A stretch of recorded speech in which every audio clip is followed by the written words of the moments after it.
From North Korea to Russia, our next guest is in the center of it all. And in some respects, so is Shannon Bream, with what many would call a dream job. I love what I do. It feels like a huge blessing and a gift. As host of Fox News at Night, she covers the biggest headlines and names behind them. We met up at the Museum of the Bible to talk about her new book, Finding the Bright Side, and how she got to where she is today. Shannon grew up in Florida, going to church and Christian school, eventually choosing Liberty University for college. That's where she met her husband, Sheldon. You know, we had friends who kept trying to put us together, saying, you would like this guy, you would like this girl. We were always dating other people.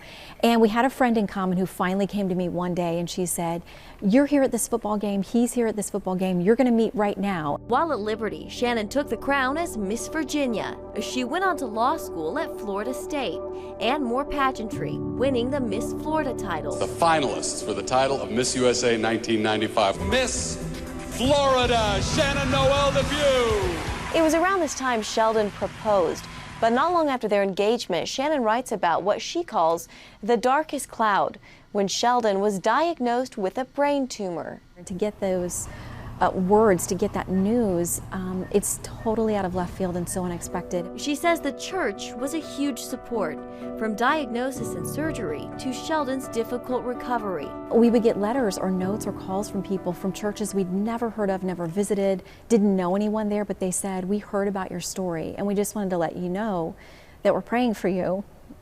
And as a Christian, it was just so overwhelming to know that there were people who are just the body of Christ that we would never meet. Newly married and out of school, Shannon learned quickly law wasn't for her and started interning at a local news station. I eventually decided a few months into that, I loved it so much. The police scanners and the breaking news and just the unpredictability of live television that I decided to kind of take the leap there. She eventually got hired at the CBS affiliate in Charlotte, North Carolina. WBTV News 3. After a short stint there, NBC in Washington picked her up. We're going to have that story It was at a speaking conference where she met Fox News' Brit Hume. When he learned about her legal background, he offered her a job on the spot. I had the opportunity to sit down with President Bolsonaro today. It didn't take long for Shannon to begin moving up at Fox, filling in on the anchor desk, and eventually getting her own show. Fox News at Night with Shannon Bream. One major trial she's had to deal with is her eyesight. Around my 40th birthday, I started to have extraordinary pain in my eyes, and it was only happening overnight. She says doctors were unable to help her. The excruciating pain and sleepless nights went on for almost 2 years, bringing Shannon to a breaking point. Shannon says she and Sheldon prayed, if not for healing, for someone who could at least help her. And that prayer was answered.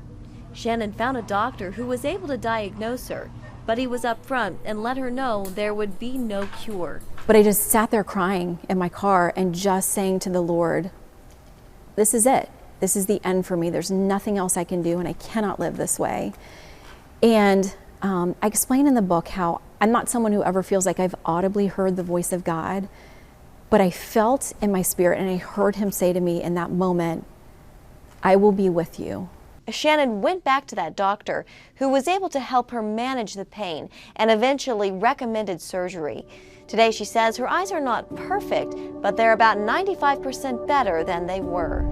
As for what's next, she's not sure, but is keeping an open mind and heart. So I try to say to myself, this is the season that the Lord has you here. Don't hold too tightly to it because you don't know what other adventures or things are coming down the line.